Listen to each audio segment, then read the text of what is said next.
All right, let's go. This is the Ray and Adam Show, brought to you by inplayLIVE. The Ray and Adam Show, a podcast where Ray and Adam, two professional sports bettors and brothers, talk about all things sports investing, sports betting, and how to profit in the long run from betting on sports and fantasy football. And now, the Ray and Adam Show, brought to you by inplayLIVE. Let's go. New intro. Are you kidding me right now? Let's go. So cool. I've been waiting on that for a while. Big thanks to my buddy Rob and Robbie, who work in the industry. They're two legends, like big celebrities here in Edmonton, and they made that for me out of the goodness of their heart. I think it's going to cost me a sushi dinner. That's what it's going to cost to get that done, but small price to pay for perfect opening. It's great. Thanks everybody for joining us today. We have a pretty special edition of the show today. We have the two OGs of inplayLIVE. Andrew Pace, who of course is the founder of inplayLIVE and the brainchild of everything that we've been doing at inplayLIVE. And then Kenny Huber, who was already reasonably successful at being a sports bettor and then found inplayLIVE and then just decided to go. It's going to be a great show. So really excited about it. Ray, why don't you kick us off with little info about the show? Yeah. So if you're listening to the recording, Spotify, Apple Music, or YouTube, please hit like and subscribe so you don't miss anything. But also understand that every week we will tag a link so that you can watch live with inplayLIVE members, many of which are up hundreds of thousands of dollars. And there's a live Q&A, and we'll always post those links to our Twitter and Instagram, so you can be a part of the live non-studio audience. There you go. It's pretty exciting. Very exciting. Guys, is there anything to talk about in sports these days? Like, it's really not a lot going on right now, is there? Not really. No big deal. This week is always like the one where you end up with like 17 fantasy football drafts and they're all at the same time. And your wife's like, what are you you're doing another one?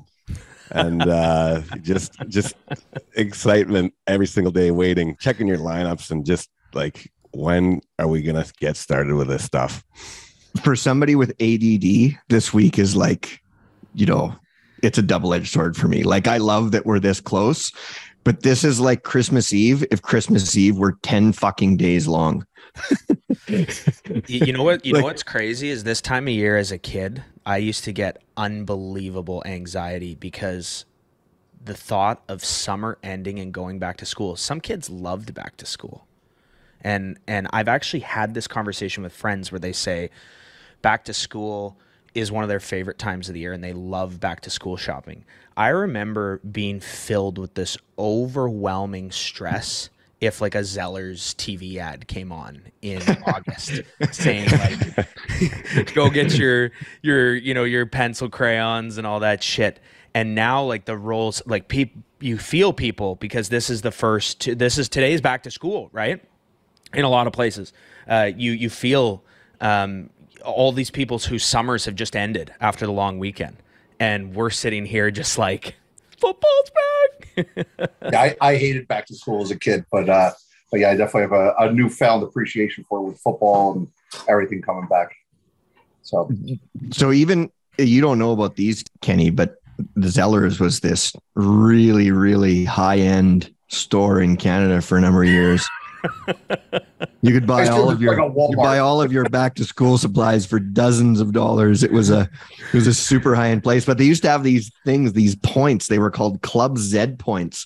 And our family collected those for years, and we spent it all on a little, like, how big was it, Ray? Like a 4-inch TV. Might even be smaller. Yeah. It had AM and FM radio, black and white. And a TV with an antenna. I took that. I was pumping gas at the Lumsden Esso the year that Janet Jackson got her thing ripped off. And I was watching on a black and white screen in between gas pumps. And that was my Janet Jackson experience on that TV. Could you still see the nipple on that tiny little TV? No, I just had to take the announcer's word for it that that's what happened. But I still thought it was pretty awesome. And Janet Jackson affects what we do today. It affects our feed. It's like they build in the broadcast 3-second delay because of Janet Jackson. Oh yeah, like Kenny, if you tried to show your nipple right now, they would stop it like that. There's no way we'd be able to get a nip slip from Kenny. Yeah, but from a betting standpoint, right? It's changed things significantly because it created greater latency on broadcasts. It's a factor. It's a big deal. So speaking of big deals, NFL is back. This is for Ray and I, and I guess for everybody that's been with IPL from the start, or pretty much from the start, this is our third NFL season with inplayLIVE. I'm not really a fan anymore of any particular team, thanks to you, Pacer. Like I just... As he's sporting his Bills jersey. What did I wear? Well, it's just because everything else was dirty, Kenny. It was laundry day. So, I guess I am wearing my Bills jersey. I just happened to it was clean. Obviously I have not, for those of you who joined inplayLIVE, there's this curriculum that you get. And the first thing you see is you're no longer fans of teams, you're fans of making money. And I'm paraphrasing. I skipped that chapter. I'm still very, very. Don't worry, so did Pacer. You know what, though, Adam? And no, sorry, Ray, I didn't. I didn't. You know what, though, Adam? The Bills in our first football season were a terrible team heading into the season. And obviously, there was that season where Fitz made it to the playoffs. It might have been 4 years ago or 5 years ago. No, it wasn't Fitz. It was Tyrod. Anyways, it was Tyrod? Anyways, you knew they were not ready to win a playoff game then. But obviously, Bills Mafia went nuts. The point being I'm trying to make is we had unbelievable value on the Bills in that first season. They were our most profitable team of our NFL season 2 seasons back, so Josh Allen's first season, right? And then last year, obviously, they were known as one of the top teams in the NFL, but I still think that they were one of our most successful teams to wager on. This year, I think the trend will continue. I think they're going to be a superpower in the NFL, but I don't know if we're going to continue to get good value on them based on, obviously, the cat being out of the bag. Everyone knows how good they are now. Yeah, I was watching some NFL, week 1 preview stuff this morning, and I can't remember which site they quoted, but one site now has the Bills at plus 375 to win the Super Bowl, which is just like, so I think a lot of that value is going to be no. Now, one of the things that's going to be interesting though with the Bills this year is, with the new offensive coordinator, Ken Dorsey, right? Because Brian Daboll went to the Giants. Will they still keep chucking up $1 million, right? Because that was a Daboll thing that he learned from Belichick is, no, we're up 30. We're just going to keep throwing, just keep going. The way the Patriots used to do, when they had, their offense really cooking, they just wouldn't stop throwing downfield. And tremendous amount of value late in games when that, because of course, Kenny, you've made a fortune on betting on teams who are taking their foot off the gas, and the Bills were one of just a few teams. The Bills made me kind of change a lot of that strategy 2 years ago because they'd be up like 28 points at like midfield, and you think they're just going to be kind of running the ball into the line a couple times and then kneeling on it, and they'd be throwing 50-yard bombs for touchdowns. I'm like, blow another one because of the Bills. But I learned, I picked that up quickly and shifted gears and started taking, some Bills overs, knowing the way that they kind of almost react like a college team and just blow people's doors off. Yeah, the thing is, they're a great team to talk about, and the reason why I say that is because obviously you guys are big Bills fans, so it's going to come up naturally, but they're a great team to talk about right now because coach motivations and the way they handle all these different scenarios are one of the biggest ways that we profit money inside of our group, obviously.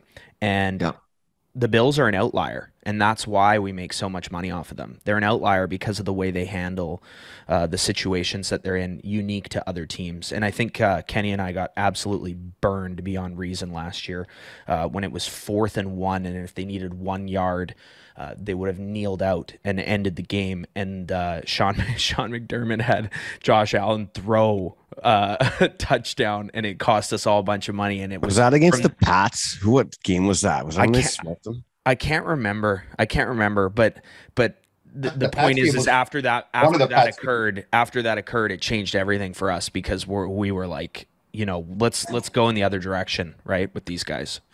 Yeah, and that's one of the exciting things about this time of year, but it's also one of the scary things about this time of year is we don't necessarily know, the coaching tendencies of every team, because there's different, like maybe they've got, like you talk about, the Rams, for example, right? Like their OC is now in Minnesota. Well, is their offensive philosophy going to change a lot? Because we all know that that's essentially McVay's offense, right? So it probably isn't going to change a lot, but maybe their new OC will have a few different tendencies. Maybe Ken Dorsey will have different tendencies. Maybe, this is to me, it's kind of it's exciting because we're going to be learning these new ones, but I don't think we can be quite as confident that we, really, really know what these teams are going to do until we've got a few weeks of watching how they behave. Yeah. And that's something I do kind of every season. I kind of do a reset and I kind of build, my units and everything based on how new the season is. Like right now I'm betting significantly smaller than I will be come the end of September, which will be smaller than mid-October, which will be smaller than November, so forth and so on, when we really kind of figure it all out and know all the coaching tendencies and everything. Yeah, the season really is a crescendo, isn't it? Like you start, and that's in every sport. And it's one of the things, Ray and I have got a whole bunch of new buddies who've joined inplayLIVE, and they're all excited for the year. And that's what we're telling them, like, just get your feet underneath you. We're getting our feet underneath us at the start. This is not hammer time. We're ramping up. Now, if you get on a heater like you guys did on Saturday in college football, you can ramp up a little quicker. It's a pretty decent day for the guys, but yeah, for sure. And one of the things go ahead, Ray. One of the things that we discovered on Saturday is that the sports books are still, in fact, very gettable. You just never know what you're going to get, right? So Saturday was week 1 of NCAA football, and there were some notable changes to the books that seemed like, they're like, all right, we're not going to let them do this year. And I feel like the power of our group was on just full display. And then on the flip side, we had Ontario obviously legalized on April 4th. So it's their first season with these 75 plus, quote unquote, legal operators. So a whole new bag of tricks available in Ontario. And then you got a guy like Kenny who's got the same bag of tricks from last year. He's in New Jersey and Pennsylvania. And, you put the whole group together largely across North America. And we got eyes on all these books, and our toolkit on Saturday was just unbelievable. We had a member eclipse 120,000 in profit in one single day who happened to be on the show last week. Yeah, let's talk about that for a second, because last year, I love Zach Hiddle. He's a core member of inplayLIVE. We all love Hiddle, but he came up with the curse of the Ray and Adam show, like the Madden curse, because he lost, $80 or something after coming on our show, or some bullshit number. And he's, it's the curse of the Ray and Adam show. And then of course the next week, this guy, somebody comes on and they lose and he called it the curse. Well, let's just talk about the curse is broken. The two guests last week on Saturday, they both had, one had their best day ever. The other had one of their best days ever. They're both up, I'm sure, 6 figures in the last week since coming on the show. So shove that curse somewhere dark. I'm just Googling the opposite of a curse. Opposite of Curse. What do you call that? I don't know. That's what the Ray and Adam show is now. A blessing. A Blessing. We've been That's knighted right. or anointed. Kenny and I have been knighted or anointed. We're gonna have a huge freaking week this week. Bless up. But also on that same note, we had a member who didn't do the whole start small football thing, and he made $255,000 last week, and he just crossed over and joined what we call the 7-figure club. So he's now our 8th millionaire bettor in the group, which is just super awesome and exciting. No big deal. This is a super good time to ask you one of the things I want to ask you. Like, it's hilarious when you post things on Instagram and you've always got those trolls like, oh, congratulations, you figured out the thing that no one else has been able to figure out. Way to go. And then you just can't convince people like that this is legitimate. But, like, first of all, this is real. But secondly, why the fuck are you sharing this with everybody? Oh, geez, God, it's just unbelievable that the people, it's so crazy. What was the sandbox reference? Was that you, Adam, that made the sandbox reference? Yeah, you and I just had a call last week, and I was talking about that. It's one of the best things I've ever heard in my life. Can you say what you said? Yeah, I said sandbox. So no, I said about sharing the message and sharing the love. Like, no matter how far inplayLIVE grows, we are never going to be more than speck of sand at the beach, right? Like we've got, what do you have right now, Pacer? 900 members. Yeah. So we're 900 members of millions and millions and millions of people betting and losing on sports, right? We like to think that this is a big deal, and we are. Like, inplayLIVE is a huge big deal. But the thought that 900 people are going to, get, markets shut down and this and that and change the way that betting is done everywhere else in a way that hurts us is crazy. So, like, sharing the message with the people that are a part of inplayLIVE and helping to grow, this so that everybody can benefit. It's crazy. It's like the kid in the sandbox who, they just want to, hoard it all to themselves, all the toys and all the sand, as if not going to be enough for the other kids. Well, there's lots for everybody to share it. Well, the other thing too is, as an adult with your children, you teach them to share and you teach them to be polite. And then adults are stunned that another adult is sharing. And it's just such a poor way of looking at the world. And for me, it's a scarcity mentality. Yeah. It's just scarcity. For me personally, there was a number of reasons why I decided to share the strategies that I was currently using in Create inplayLIVE. There's tons and tons of reasons. But the simplest answer is, when you share something with someone else, they can build on the knowledge that you shared with them. And when that happens, our success multiplies. And I think that for Kenny and myself, Kenny came to me. Kenny's one of very few pre-existing pros that joined inplayLIVE. So the majority of people that join inplayLIVE are not successful bettors that then become successful to some degree, having worked with us or been working with us. Kenny came to me and he showed me his results. And Kenny, I think it was about 450 or 500,000 US that you had made in the previous 12 months, and that included $100,000 in losses on blackjack. That included it. So he put it all in the same category, right? So, and I think it was in one day you said that the blackjack losses. Yes, it was one night. Drank a little too much and played a little too much blackjack. Couple of pops that day, Kenny. Right. Yep. And here we are 2 years later, literally 2 years later, about the time Kenny joined, and he's looking at chasing down Connor McDavid's annual salary on the ice by betting on sports this season. So he's well into the 7 figures this season, 4 times over, and is looking to continue that pattern throughout the football season.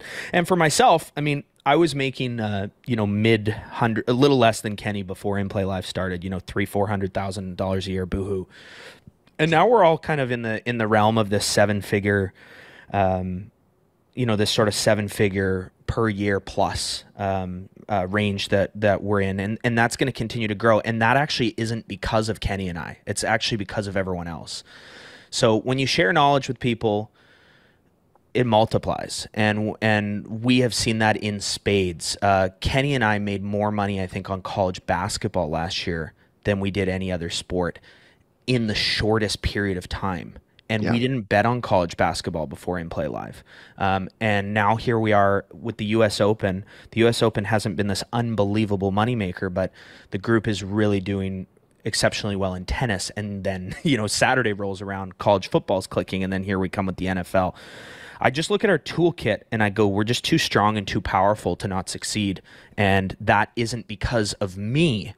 That is because of the group, and the fact that I shared the knowledge with other people is what actually allowed for that multiplication to occur, and that sort of level of power that we have relative to what we're doing. So it's and this is the definition of abundance, guys, right? But if you truly want to live in a world of abundance, one of the things you have to do is you have to check your ego at the door, right? So the truth is there's thousands of pre-IPL Kennys out there. There's thousands of guys who do pretty well. They make $400,000 or $500,000 a year. They do well. The difference between Kenny and those guys is that their ego will not allow them to join a group like this in order to take their business to the next level. So when Kenny first joined, I think he joined just a little after I did. And I remember Pace saying on a couple of streams, because we were on streams and it was this Kenny guy, he's calling out bets. And this is before like we sort of had like the differentiator between like who to listen to, who to really focus on, those things. And then there was sort of a downtime in a game. I think it might've been like halftime or something of a primetime game. And Pace was like, hey, like, just so you guys know, this Kenny guy is no joke. Like this guy is really starting to roll. And we're talking about, opening him up to everybody else, which was, correct me if I'm wrong, but essentially the birth of Pro. Is that right? Yeah. Yep. So, and then of course, inplayLIVE Pro comes around, which was something you could add on to your inplayLIVE membership. And that would give you access to some streams just with Kenny and things like that. And then everything sort of blossomed from there. Not just with you, Kenny. I mean, obviously you took your business from something that was very successful to something that was obscenely successful. And we're going to talk about some of the cool things you've got to do since. But none of that happens if you aren't humble enough to go, okay, I'm pretty good at this, but I could be better, right? Like this is Connor McDavid. We're like trying to get faster. He's the fastest skater in the world. Well, I need to be faster, right? Yeah. Like that's what that is. Yeah. What's and just to talk on all that, like, just to kind of tell you my own kind of personal journey with IPL. Like, I was really good with NFL. I've always been really good with NFL. NBA, I was betting. NCAA football, I was kind of like average. And I never touched hockey, barely bet any NCAA at all, and NCAA basketball. And when I joined IPL, two of my friends were also fellow pros with me, and they're like, "Why are you joining that?" Like, I'm like, if we do well enough on our own. I was like, I want to see what what they have to offer and everything. I was open to that, and then when Andrew brought me on, you're like, "Oh, don't give away our secrets and this and that," and I'm like, "Oh, it's all about sharing. Sharing is caring," and it's really opened me up to where now I'm making money 12 months of the year versus where I was just kind of confined to just really killing NFL, doing okay in NBA, and really. I'd be happy if I broke even in NCAA football. I just love football, so I'd watch it, bet on it. But I bet very small on college football because I just didn't, I just wasn't that great with NCAA football. But Andrew's, obviously phenomenal at NCAA football and hockey and everything. Where I hated hockey, like I just couldn't watch the sport. Like it was just, my friend watched it. I'm like, I have zero interest. But now it's one of my favorite sports. So it's just all the sharing all the knowledge and everything is just phenomenal, because like that's why IPL is so great. Like some strategies might get shut down, this or that, but there's so many smart people working on it that we're going to be successful over time. It's just we've too many smart minds. Well, and that's just it, Kenny. But again, it requires an overall humility from the whole group. And frankly, that starts with the two of you, right? And in particular, you, Pacer, right? Like to be humble enough to go, okay, I've started this thing and I have, these strategies and they've been good for me. but then to trust that not only are you bringing on other, really, really intelligent, creative, thoughtful people, but you've opened it in a way so that now the whole group can benefit from them, right? Like you talked about tennis, right? Like, Kernsey and his crew, they've worked their ass off, and frankly, it cost them a lot of money to figure it out, right? Like, he didn't make money at the start. It cost him a bunch of losses to get it, and then rolls it out and is helping people, learn these strategies now. Like, Kernsey and I were talking all weekend, and I'm just picking his brain about all these different things. And like, in my day job, I tell people all the time, like, you can learn how to do this the easy way or the hard way. The easy way is you learn from everybody else's mistakes and you're humble enough to accept them and then use them to take your business to the next level. It's the same thing here. You can pay for your own mistakes if you want to, but somebody else already did. Why don't you just pick up what they've from there? Check your fucking ego at the door. You know what's actually interesting about the whole thing, this whole topic that you brought up, is that talking to other people in this industry, and what I mean as gamblers or bettors in sports, but also in general, that's a really bad person in general to learn from. So before inplayLIVE, I would use friends or the public to gauge what not to wager on, or sometimes even take the other side of a bet. You hear a bunch of people in a room going, oh, yeah, I like them. Get in. And I'm like, how's the other side of this look right now? And it's actually been a learning curve for me with the group to actually go, okay, this isn't the public. These guys are sharp. You do need to learn from them. And I think that transition kind of, in the first year of inplayLIVE, that wasn't happening for me at all. I was like, no, stop. No, over and over again. And then now, especially in this last year, it's like, teach me, guys, teach me. Give me as much as you possibly can, and let's see what comes of it. And I think that's what sort of that mindset led to the creation of our tennis strategies, which really aren't public to the group yet at this time, but I think they will be for probably the next major, which obviously isn't until February in Australia. But nonetheless, it's really exciting for what's to come, and on the way to February, I think we've got a few sports to occupy our time. Yeah, we got a couple of things to do. Yeah, guys, we're going to jump in the NFL season. Before I do that, though, just want to make sure everybody's following us on Twitter and Instagram. In both cases, it is at Ray and Adam Show. So follow us there. They're both good accounts. They're fun and entertaining, and it's a great way to stay in touch with what we're doing. Guys, let's shift the focus to the upcoming NFL season. Razor, I know you and I are in fantasy draft heaven right now. I think we have 4 drafts tonight that all overlap, which is pretty entertaining.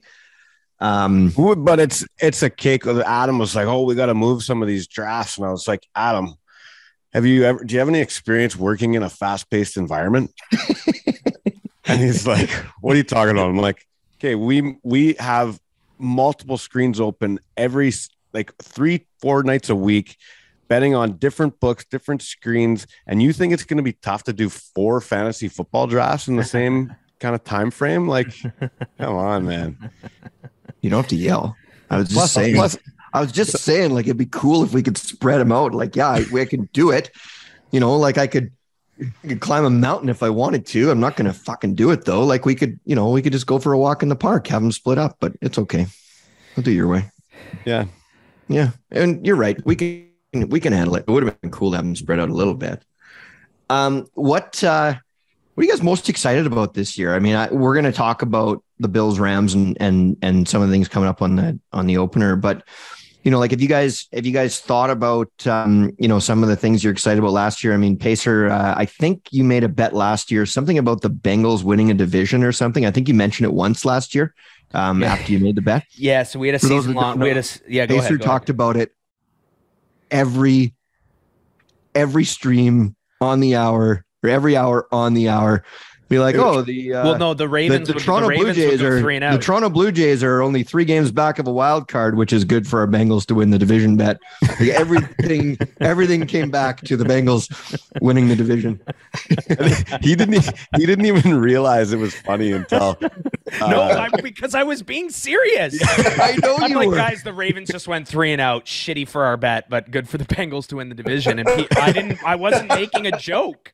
I was in that bet. Well, the thing is for me is that I look at the start of the season, which team has the most sort of impactful changes to their rosters, and Joe Burrow to me wasn't hypothetical. So like last year, a good example, Trevor Lawrence joining the Jags, a lot of hype for Trevor Lawrence. That to me was hypothetical because it hadn't translated yet. Joe Burrow in his rookie season, we saw his talent before he got hurt. But then since he got hurt, the value of his talent didn't translate to making the Bengals a front runner in their division. In fact, they were the least likely team. Four teams per division. If every team was created equal, a fair price would be 4.0 for a team to win the division if all teams were created equal. Well, the Bengals were 11-1. So we didn't even bet that preseason. We were able to nab that, I think, in week 4. And I think their next matchup was the Jags. And I was like, okay, well, I know they're going to get that game, which they barely won that game. And that's where I was kind of like, oh, shit, maybe they're not as good as I thought they were. And then before you know it, people had them winning the AFC Championship, and then people had them winning the Super Bowl, which the Super Bowl bet lost. But thank God that Super Bowl bet lost. They dropped one to the Jets last year, too, I remember, right? Did they lose one to the Jets? Yeah, I think they lost a bad one, yeah. For those of you that don't know, I would currently have a tattoo on one of my butt cheeks right this minute of the Bengals logo if they won the Super Bowl last year. So I am super, super, super glad that you all lost your Bengals Super Bowl bet. It sounds that like was Adam enough has skin in the dropped his game emotion. for me that I didn't even need to make any bets. I was just like Bengals all the way because I wanted to see you get that. My wife was so mad when she found out about that bet. She was so mad. And like when they were up in the Super Bowl, like she couldn't even talk to me. She was like, she's like, that is my ass. That is not your ass. You do not. That's a great transition because I want to bring something up. So, you talked a little while ago, Pacer, about how, 2 years ago, there's great value on the Bills because they were outperforming some of the preseason expectations. Last year, we had that with the Bengals. In baseball this year, I don't know if you guys know this, but if you bet the Orioles to win the money line on every single game this year, you'd be up 32 units. Because the books still treat them like they're supposed to be shitty. Like, they've adjusted a little bit, but they still don't give them the respect that they deserve. I've got a team in mind that I think we're going to see a lot of that this year, but I'm curious what you guys think. Are there any NFL teams that you look at and go, man, I think this team is better than people think, and we're going to get some value all year on them? I personally just went through the list of teams, and I'm pretty confident we have the same team, but let's hear what you guys think. Yeah, I think so. Okay. Okay, Pacer, you want to hear what we think? Okay, so, yeah. Well, again, the first thing I'm going to look at is any sort of changes or development that I think are significant. I think there's a few teams that are going to significantly underwhelm, like some of the worst teams we've ever seen in football. And I got Seattle at the top of that list. The top. I think Seattle is going to be absolutely horrible this season. I don't even think that's a hot take, but I think their over-under on wins is 5.5 or 6.5. I would set it at 1.5. That's how bad I think they are. Whoa. I think they are. I'll take the over on that bet, but whatever. Yeah, I mean if you would take the over, you could middle it or arb out of it right away. But that's how bad I think they are. Now, last year with the Bengals, and I think this is really important preseason, is not to overreact to anything. I don't want to guess. I want to see what I'm seeing, see a few key things. But for me, it's the Bears. The Bears are the team this season that I think, I don't know who their quarterback is. It's Justin Fields or Trey Lance. They're basically the exact same person. One of them's good. The good one's on the Bears. I think the Bears have the best chance of, and I don't think they're going to be Bengals good, but I think they have the best chance of going from absolute shit to actually decent this season. Wow, that's bold. I'll put not that in the beating the Packers in the division, but a wild card bubble team versus the dumpsters. Wow. That's what I say. Bold prediction there. Do we look back on this as a blooper reel or the time where Pacer got it right? Here's what I'm going to predict. I got no money on anything relating to the Bears. Nothing until, well, by the end of the show I will. But yeah, here's what I'm going to predict is going to happen. So we're going to have these two guys on in February. It'll be after the Super Bowl, and we're going to go, hey, Pace, roll the clip when you said the Bears were going to be good, and then they won 3 fucking games. They'll go, I don't give a flying, you know what? I won $1 million in the NFL this year. Who gives a shit? Exactly. Yeah, that's how it's going to go. Yeah. So and Kenny, what about you? For me, I actually try to do this almost every season. I try not to watch any preseason games. Try not to I'll find out transactions that took place in the off season.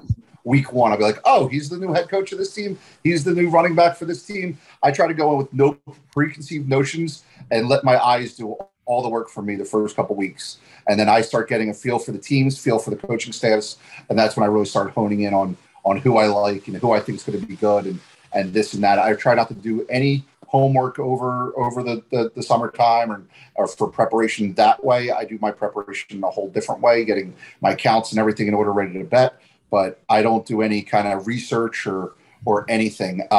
One thing, not a hot take at all, but I feel like the Titans are always disrespected, and I think Vrabel's a great head coach, and they obviously have a great running game with King Henry, but I feel like they're always disrespected. They were the number 1 seed last year, and I think they're going to continue to be good this year, and I feel like they're always undervalued.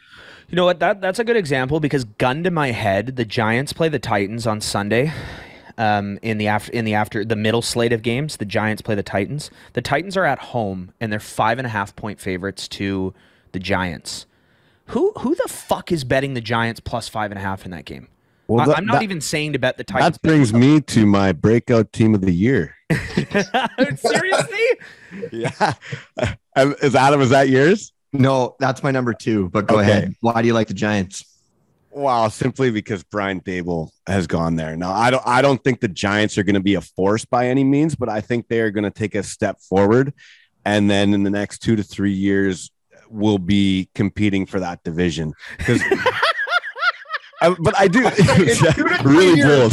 Really bold. Wait, hold on a second. In 2 to 3 years, they're going to compete for the worst division in football. And my Eagles are in there. They could be competing. Yeah, you're right. What a fucking terrible take. It's a good take. It would be amazing if you're right because I couldn't help but blow out laughing. If you play that and they're in the playoffs, it would be amazing. Here's why the Giants are going to be good, and it's not just Daboll. Barkley is finally healthy. Barkley's back. They've revamped their O-line. Their D is actually not bad. If you guys want to make one prop bet this week, bet on Danny Dimes over rushing. I don't care what the number is. Bet on over rushing yards. He is going to give him the ability to run on broken plays like he did with Josh Allen, right? Like Josh Allen was not a runner in college. He wasn't. He didn't run. Daboll is the one that got him to do that. See, so the Bills' offensive coordinator is now the Giants' offensive coordinator, or he's the head coach? He's their head coach. Their head coach. Okay, all right. But look what he did with Josh Allen, though. He everyone's like, well, you don't learn how to be an accurate quarterback, so Josh Allen will never be an accurate quarterback. Look where he went, and Brian Daboll had a lot to do with really slowing things down and making it easy for him. And I think that Daboll is going to be able to really improve the quarterbacking for that team. Whether it's it's not going to be Tyrod Taylor, but I think he's got something in Danny Dimes there. I think they'll surprise some people. Let's put it this way: if you guys truly think the Giants are going to be a breakthrough, better than expected team this season, Daboll is quite able, because that will shock the world. I think it'll just shock you. I think there's a lot of people that think this. Okay. They're not my breakout team. They're not my value team this year. My value team is the Jags.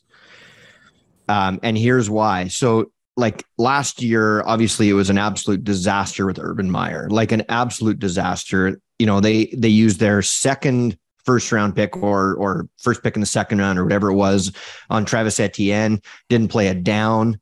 Like anybody who watched him in college knows that this guy's an impact player. Like this guy can fly, absolutely fly. Just announced that James Robinson back from his Achilles tear. He's starting week 1. And Doug Peterson, I mean, Doug Peterson wasn't the best coach in the world in Philly. He's a bit of a, wasn't the best. What's that? Winning head coach. I said Super Bowl winning head coach. Super Bowl winning head coach, but can't take that away from after him. that, but took him up, right? Like he did win a Super Bowl there, no big deal. And I don't think anybody else in recent memory can say they won a Super Bowl in Philadelphia. Your lip's gonna have teeth mark, or your tongue's gonna have teeth marks in it. Pace. What do you want to say before I finish? Like you look like your eyes are gonna fall out of your head. What's going on?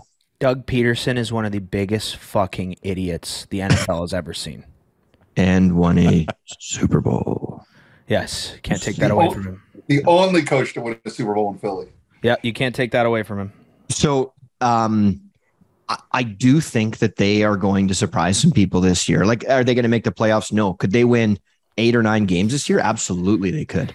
Like that, and their D is solid. Like their D they've got some talent on that side of the ball. They're just fine.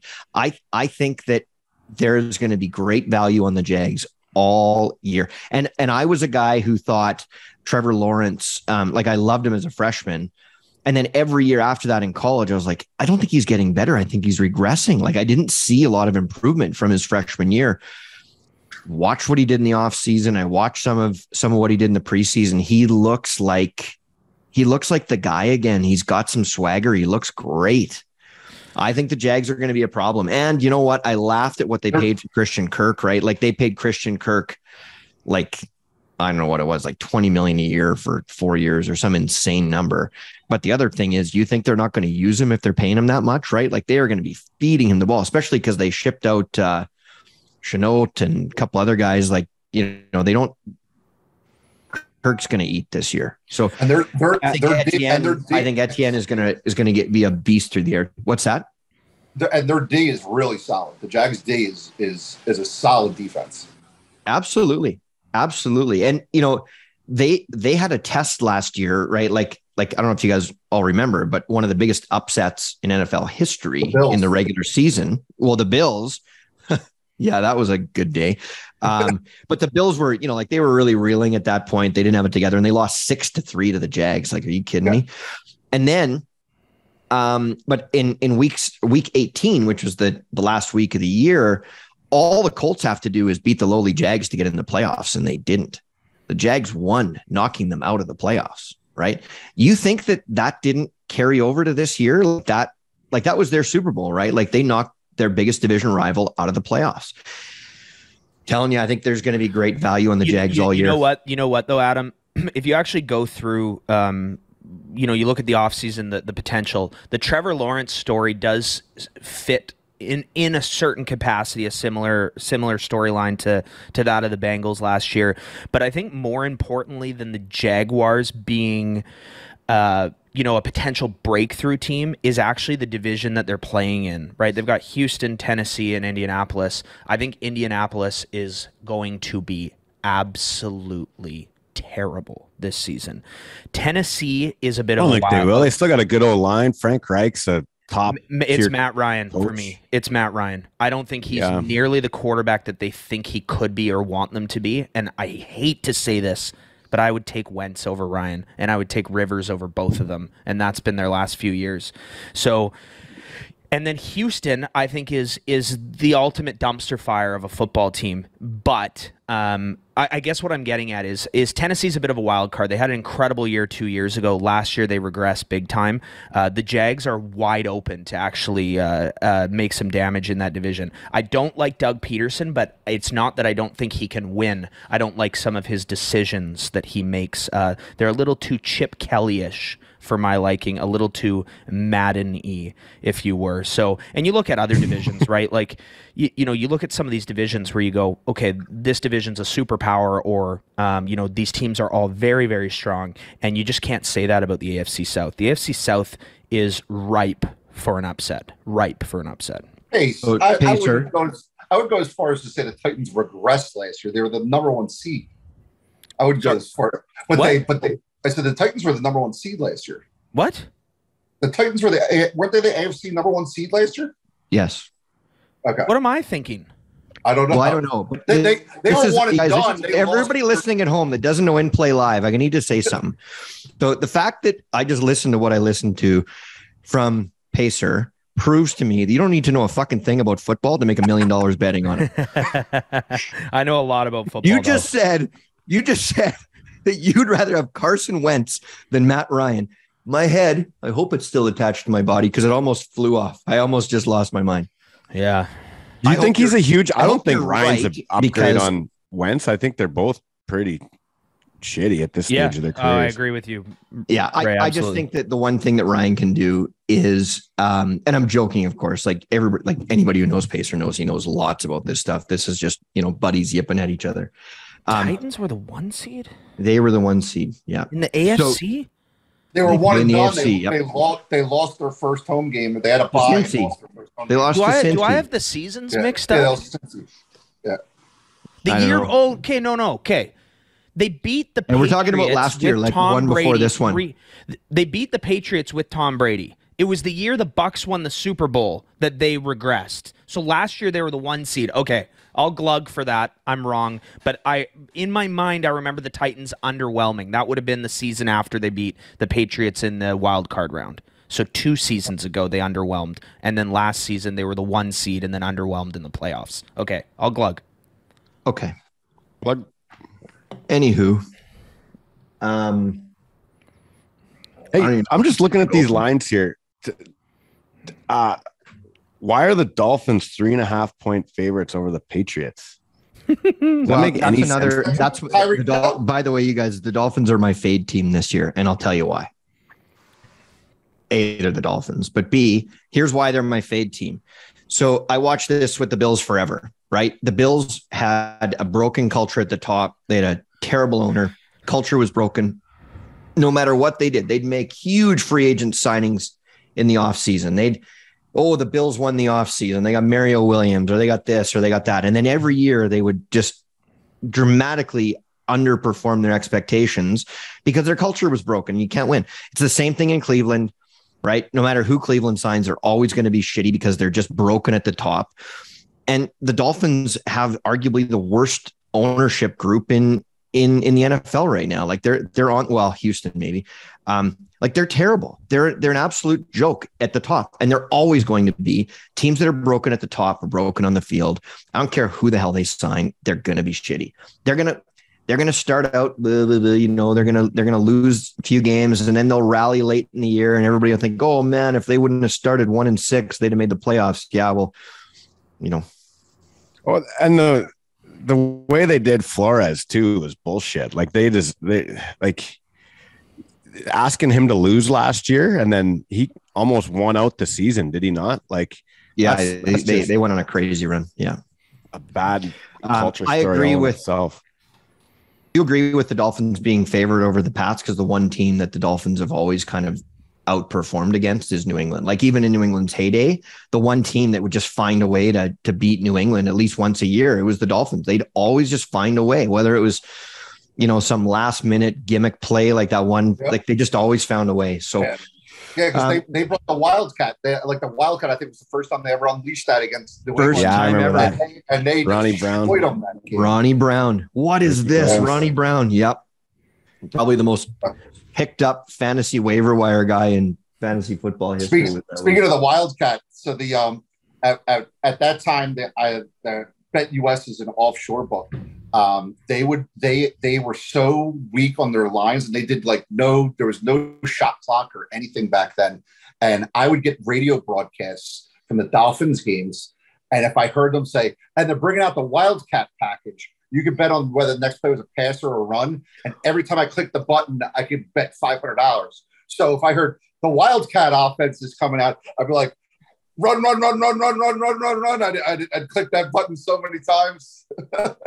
But of course you did. Of course you did.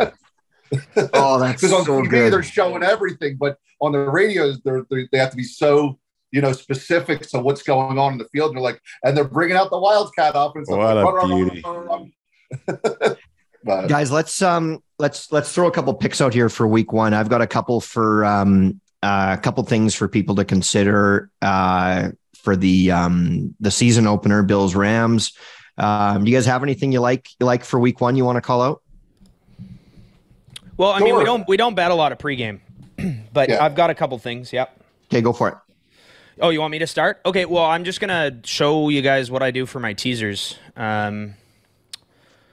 I think that's probably pretty valuable for people watching. Sure. If you guys don't know what a teaser is, the name is created because the whole idea is you're giving people 6, 7, 7.5, or even 10, 10.5 points against the spread. So if a team's a +3 underdog and you take a 7-point teaser, they become a +10 underdog. And they're super popular because you make a bunch of parlays with these, sort of more attainable or more hittable lines. And it's a tease because you think that it can't lose, and they always do. But there's actually some value that you can get. that's what the name comes from. I know. Right? Yeah. This will be the first loser we'll give you this week. well, the thing is that there is actually value with teasers, but there's some rules that you got to follow. And I'll just stick to this specifically for the NFL. I'm not a big teaser guy, but we have a total teaser pro in our group. Many of you guys know him. He's our UFC guy, Timmy, and he's much better at this than I am. But I kind of have like a 4-point rule test that I put on the teaser that I'm making, and I do make some big ones for fun, and they're also pretty recreational, which can get your accounts in the right order. But from the standpoint of actually profiting from teasers, the first rule is that you never want to have a minus on your teaser ever. So if you have a 14-point pregame favorite, so perhaps the Bills are playing the Jags, you might see a big 19-point or 17-point line, and then you tease it to 11 or you tease it to 8. You never want that bet. The minimum you want to take is -0.5. So you never want to have a minus to cover with teasers. The second thing is, I think it's 47% of games in the NFL, they end in a 3, 4, 6, 7, 8, or 10-point differential. So that means the other 50% roughly are the 1, 2, 5, 9, and then 11 or more.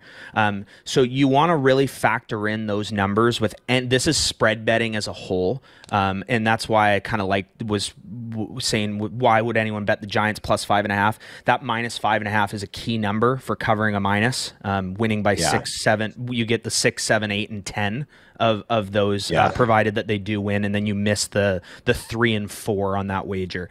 And then from the plus side, you're only getting the 3 and the 4. So when it comes to making a teaser, again, I'm not a pregame pro, but I definitely do a ton of teasers throughout the NFL season, again, to make money and professionally. But I'll just show you guys. So the first rule is the minus. The second rule is you never tease totals. And then the third is you always want the high juice side of a bet. So if you take emotion out of this entirely, you see the juice on this particular wager here. This is in decimal odds, but if this was American odds, this side would be +100 on the Bills-Rams game, and this side would be, this is, I think, -113. So this is the high juice side of this wager, and on Pinnacle, you're always going to get less juice than anywhere else, so that's why you don't see really high juice here, but if you went to other sites, you might see the Rams at -115 as opposed to, say, -112. But I'll just go to the full NFL menu here. And then when you scroll down, you can see this is a high juice side, this is a high juice side, this is balanced, this is balanced, this is a high juice side, balanced, high juice side, and so on and so forth. So you definitely want your teaser to hit the high juice side, so that makes the Bills +2.5 a great pick to tease. And then my fourth rule is are you covering those key numbers? And if we do a 6-point teaser on the Bills here, we're getting up to 8.5, which is really, really appealing because we're covering everything except the 10. But you're getting a home underdog, which is ridiculously appealing. And then the last test that I do is whether or not I like that game. And in this case, we've got the Super Bowl champions to keep the game 1 score or less. This should be a very competitive football game. Should be. Doesn't mean it will be. This should be a very competitive football game. So the Rams +2.5 checks all the boxes. And I'm not going to go through why I'm going to tease it with the Bears because it's all the same reasons. but the Bears, we're getting up to plus 13.5, and I love home underdogs. So it's a 2-pick teaser, and you want to use a book that pays you out even money, but that's the high juice side, and we're getting teased up to plus 8.5 and plus 13.5. So that's the Rams and the Bears home dog teaser. It would be my pick of the week. I think the Pats would be a good one to throw on a teaser too. Yeah, potentially. Kenny, do you got anything you like for week one? And by the way, Pacer, I love the way you broke that down. Like, not just you didn't just say what the pick is; you explained why. I think that was really great.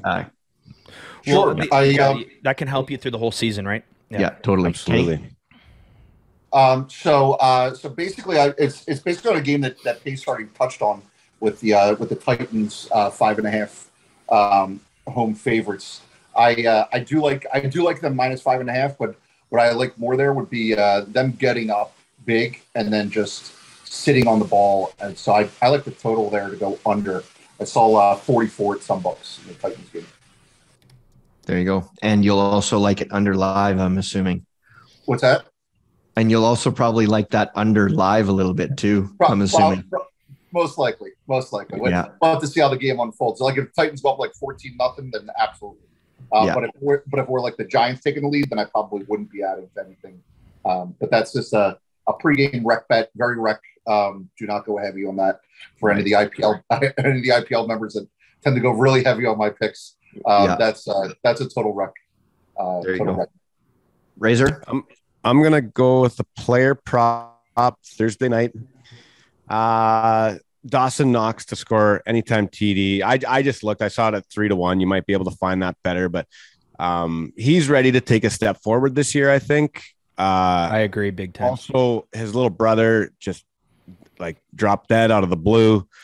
I think the whole team is really going to rally around him. Yeah. And I mean, I think he's a good pick for a touchdown anyways, but Dawson Knox to score week 1, 3-1. Yeah, in the till. I think that's right, Ray. And knowing because him and Allen are so close, and this is the start of the year, and like his brother was a football player, NCAA football player, and just dropped dead. It's really just awful. So I think they will do that. Somebody just asked in the chat if they're going to use James Cook a lot. They are not going to use James Cook a lot because he's not up to speed on pass protection yet. So they may use him in the passing game, lining him up in the slot. But my pick of the week is for Zach Moss to score a touchdown. So Zach Moss, the forgotten man in Buffalo, he is without question their short yardage guy. Anything close to the goal line, they're going to be going with him. He's going to be the guy. You can get him at plus 220 for an anytime touchdown on Bet365. And I think that's a really good wager. And in fact, I will be putting a little less on him to score 2 this week. Wow. And it will not. So it just said, somebody just said in the chat, Allen is their short yardage guy. I'm telling you guys, they're going to want to go away from that, right? They need him to be healthy. If you think they're going to, expose him to hits in week 1, like on plays like that, they're not. They're going to save him. They totally revamped their O-line. Roger Saffold is a huge addition, all pro lineman from Tennessee who they got this year. They got everybody they wanted back on their O-line, and they want to make a concerted effort. McDermott's talked about it all winter. They want to be more effective and consistent in the run game, and they're going to want to get that established early. So Zach Moss, anytime tutty is my pick. I think the rule on Allen or any mobile quarterback is how desperate are they in that game? If the team is desperate, Lamar's going to run. Allen's going to run. Exactly. If they're not in that desperation mode yet, they're going to have a different playbook, and they're not going to expose them. So it's a good point. I wouldn't be hammering those Allen rushing props until they need a win late in the year. Right. Yeah. That's also why I like Danny Dimes rushing yards, because he's fighting for his job, right? So no matter who he's playing, he's going to play with desperation, and that scheme will open up runs for him. The other bet, guys, that if you want something on the Rams side, I don't know why anybody would, but if you do, the guy to bet on is Allen Robinson. So Cooper Kupp lines up in the slot 65% of the time. The Bills' current best corner is their slot corner. He's absolutely outstanding. His name's Teron Johnson. He's excellent. He's one of the top slot corners in football. Tre'Davious White is out until at least week 5. So that means they've got Dane Jackson, who was, I think he was a 7th round pick. He's on one side of the ball. He's pretty good. Like he's come on a lot. He's very adequate, but he's their CB1 right now.